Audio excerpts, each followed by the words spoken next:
원장님, 제가 40대가 되니 기미가 많아진 것 같아서요. 기미에 좋다는 기미 크림을 발라보고 있는데 기미가 점점 더 심해지는 것 같아요. 왜 그럴까요?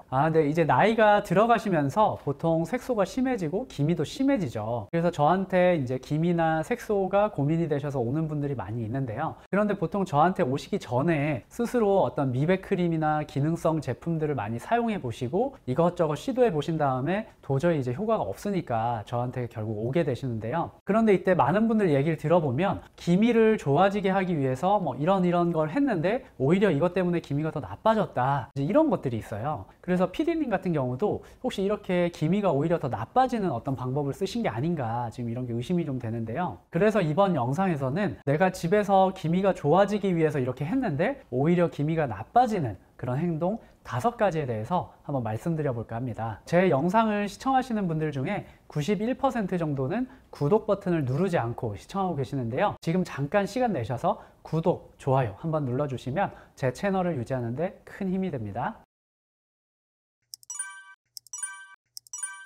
안녕하세요. 당신의 피부에 광이 나는 그날까지 피부과 전문의 닥터 피부광입니다. 기미가 좋아질 줄 알았는데 나빠지는 행동, 첫 번째는 비타민C를 바르는 것입니다. 제가 고등학교 때 어떤 일이 있었냐면, 제 고등학교 보건 선생님께서 비타민C가 미백에 도움이 된다는 걸 알고 그 비타민C 알약을 이렇게 빻고 갈아서 그거를 밤에 피부에 바르셨어요. 근데 그 다음날 어떻게 되셨냐면 얼굴이 빨개져서 막 화끈거리고 따갑고 이렇게 돼서 이제 오신 거예요. 그래서 저희 친구들이 굉장히 놀라고 또 굉장히 웃었던 그런 일이 있는데, 그런데 이게 단지 웃기기만 한 것이 아니라 실제로 제가 진료실에서도 이것과 비슷한 경우들을 많이 만나게 됩니다. 물론 비타민C 알약을 갈아서 피부에 바른 건 아니지만 이제 피부 미백에 도움이 된다고 해서 비타민C가 들어있는 바르는 제품들 많이 나와 있잖아요. 그런 것들을 얼굴에 많이 열심히 발랐는데 오히려 얼굴이 빨개지고 기미가 자꾸 심해진다, 이제 이렇게 오시는 분들이 생각보다 꽤 많으세요. 기존에 이제 나와 있는 어떤 연구를 한번 참고해 보면 바르는 비타민C 5% 제품을 이제 미백의 효과를 보기 위해서 발랐는데 이 중에 6.25%는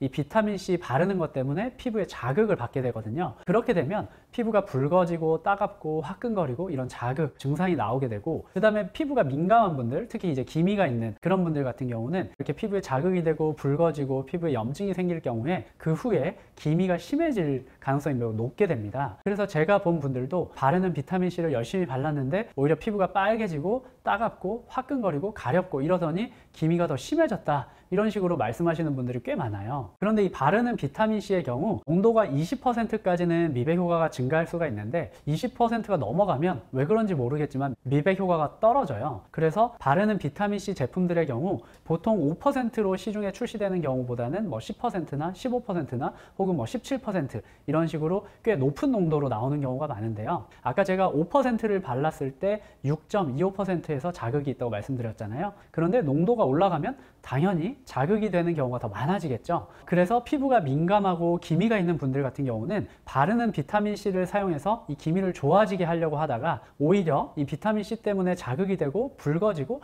또 기미가 심해지고 이럴 수가 있으니까요. 굉장히 주의해서 사용하시는 것이 좋습니다. 그래서 저 같은 경우는 기미나 색소가 고민이 돼서 오시는 경우에 바르는 비타민C를 쓰시냐 한번 여쭤보고, 바르는 비타민C를 쓰신다고 하면 그걸 중단하는 것을 권해드립니다. 그래서 바르는 비타민C 대신 차라리 먹는 비타민C를 드셔라, 이렇게 많이 권해드리고요. 먹는 비타민C 같은 경우는 한번 먹게 되면 그게 6시간 정도 지나면 혈중 농도가 올라갔다가 다시 떨어지거든요. 그래서 아침에 한번, 점심에 한번, 저녁에 한번 이제 이렇게 드시면 좋고, 저 같은 경우는 개인적으로 아침에 3000mg, 점심에 3000mg, 저녁에 3000mg 이렇게 하면 9000mg이 되잖아요. 그래서 저는 최대 하루에 이렇게 9000mg까지 복용을 하고 있습니다. 자, 다음으로 기미에 좋아지려고 했는데 오히려 기미가 심해지는 행동 두 번째는요, 바르는 레티노이드 크림 잘못 사용하기입니다. 제가 예전에 올려드린 제 영상들 보신 분들은 아시겠지만 이제 레티노이드를 잘 사용하면 이게 색소에도 도움이 되고 또 주름이나 모공이나 이렇게 탄력에도 도움이 될 수가 있는데요. 그런데 이렇게 좋은 레티노이드 크림도 잘못 사용하면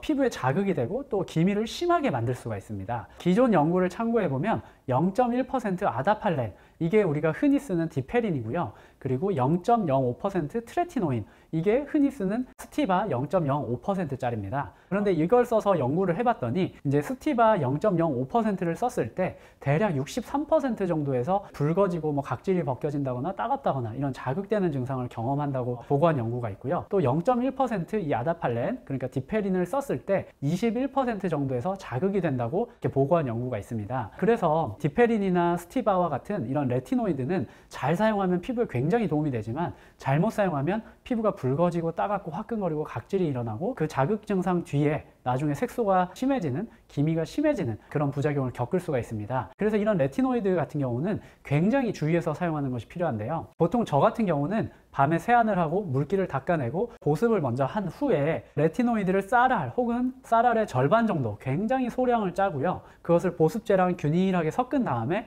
얼굴 전체에 이렇게 찍은 다음에 균일하게 펴발라줍니다. 그런데 이렇게 사용하는 경우에도 자극 증상을 경험하실 수도 있거든요. 그럴 경우에는 사용하는 레티노이드의 농도를 낮추거나 혹은 사용하는 빈도를 하루에 한 번씩 쓰던 거를 이틀에 한 번 혹은 3일에 한 번 이렇게 사용 빈도를 낮추시거나 또 사용량을 기존 사용하던 것보다 더 줄이시거나 혹은 그 밑에 보습제를 더 많이 바르시거나 이런 식으로 해서 부작용을 좀 줄여볼 수가 있습니다. 제가 여기서 말씀드린 스티바 에이크림이나 디페린이나 아크리프 이런 것들은 다 전문 의약품으로 되어 있어서 의사의 처방전이 반드시 필요합니다. 그런데 이거 말고 우리가 흔히 쓰는 뭐 아이크림이나 탄력 크림, 탄력 기능성 제품들 이런 제품들 안에 들어있는 성분을 보면 레티놀이나 레티날, 뭐 레티닐 팔미테이트 이제 이런 레티노익 액시드의 유도체 성분이 쓰이는 경우가 있거든요. 그런데 이제 이런 성분들 같은 경우는 처방은 필요 없지만 그러니까 화장품으로 우리가 흔히 쉽게 쓸 수 있지만 이런 성분도 많이 사용하거나 농도가 높아지거나 하면 피부에 자극이 될 수가 있습니다. 그래서 자극이 되면 붉어지고 기미가 심해질 수 있기 때문에 레티놀이나 레티날, 레티닐 팔미테이트 등 이런 레티노이드가 들어간 제품을 사용하시는 경우에는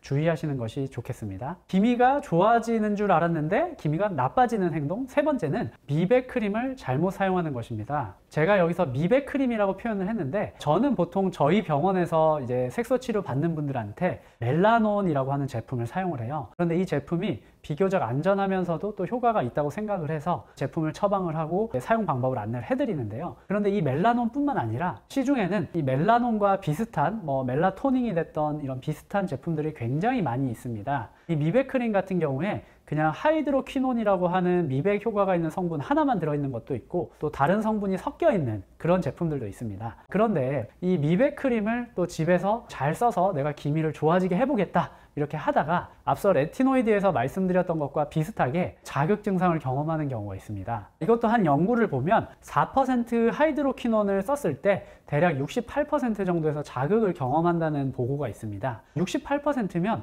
대략 10명이 썼을 때 6명이나 7명이 자극을 경험한다는 거거든요. 그러면 생각보다 자극이 굉장히 흔하다는 거예요. 그리고 제가 이제 병원에서 색소 치료를 받는 분들에게 자극을 경험하지 않도록 굉장히 주의해서 사용법을 안내를 해드리는데요. 이 제품의 사용법을 보면 1일 1회 착색된 피부 부위에 바른다 뭐 이런 식으로 써 있거든요. 그렇게 써 있으니까 사람들이 제품을 그냥 적당량을 덜은 다음에 그걸 색깔이 있는 부위에 이렇게 바르게 돼요. 그런데 그렇게 바르면 제가 볼 때는 90% 이상 자극을 경험할 확률이 높습니다. 그런데 이렇게 자극을 겪게 되면 피부가 붉어지고 결국에는 색소가 침착이 되고 그러면 기미가 있는 분들은 기미가 심해지게 되거든요. 그런데 저희 병원에 오는 분들은 색소 치료를 하면서 당연히 제가 자극이 안 되는 방식으로 사용 방법을 안내를 해드렸을 거 아니에요. 바르다 보면 별 자극이 없으니까 이걸 사용량을 점점점 늘린다거나 아니면 정말 사용 방법에 착색이 된 부위에 발라라 이렇게 돼 있으니까 사용법에 된 대로 그 미백 크림을 그냥 착색된 부위에만 이렇게 기미 부위에만 바르는 경우가 있거든요. 근데 그렇게 하면 다음에 오셨을 때 어떻게 되냐면 얼굴이 빨개진 다음에 그 자리에 기미가 심해져서 오시게 됩니다. 그래서 기미가 좋아진다고 생각하지만 이렇게 하시면 기미가 굉장히 나빠질 수 있기 때문에 미백 크림을 이렇게 사용하시는 것은 절대 금물입니다. 기미가 좋아지는 줄 알았는데 기미가 나빠지는 행동 네 번째는 각질 제거를 하는 것입니다. 보통 많은 분들이 잘못 생각하는 것이 각질이 많이 쌓이면 피부가 어두워지고 거무튀튀해지고 기미가 심해 보이기 때문에 주기적으로 각질을 제거해서 피부를 밝게 만들어야 된다 이렇게 생각하는 분들이 계세요. 그런데 각질은 우리 피부의 소중한 보호막입니다. 이걸 각질을 제거해야 되는 것이 아니에요. 그런데 각질을 제거하면 피부가 좀 밝아지는 것도 사실입니다. 왜 그러냐면 우리 피부에는 진피랑 그 다음에 위에 겉에 표피 이렇게 진피층과 표피층이 있죠. 그런데 이 진피층과 표피층 사이에 멜라닌 색소를 만드는 멜라닌 세포들이 있어요. 그 그래서 이 세포에서 멜라닌 색소를 만든 다음에 각질 세포들한테 멜라닌 색소를 전달하거든요. 그러면 이 각질 세포들이 멜라닌 색소를 가지고 있어요. 그러면 이 각질 세포부터 맨 위에 각질까지